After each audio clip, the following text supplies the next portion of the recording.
Hi అండి, అందరికీ నమస్తే. మనమైతే ఈ వీడియోలో స్టేర్ కేస్ స్టెప్స్కి మార్కింగ్ అయితే వేస్తున్నాము.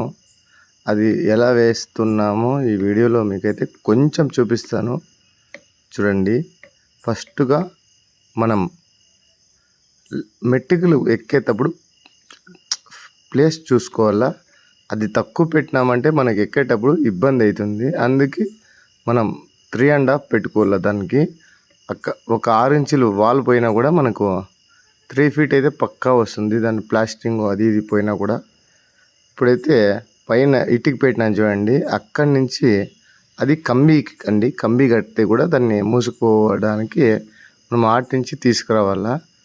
నేనైతే అక్కడి నుంచి మార్కింగ్ గీసుకుంటూ ఇక్కడికి వచ్చాను. ఇలా గీసుకుంటూ వస్తున్నానండి. ఏంట్రా వీడు ఏదో టేపు లేదు ఏమీ లేదు అనుకున్నారు. అదైతే నేను రసమట్టంతో గీస్తున్నాను. టేప్ని తీసుకోకుండా మన దగ్గర పరుకు ఉంటుంది చూడండి, పుల్లని కొలుచుకొని ఆ కొలతని అది తీసుకుంటూ పెట్టుకుంటూ పోతున్నాను. ఆ స్టేర్ కేస్ చూడండి, ఆ లెవెల్గా వస్తేనే అప్పుడు వచ్చినట్టు మనకు, లేదంటే క్రాస్ వస్తుంది. అందుకని నేను నీట్గా కొలత పెట్టుకొని ఆ ఊసులు తీసుకొని కొలతని ఇరుచుకొని అవైతే పెడుతున్నాను.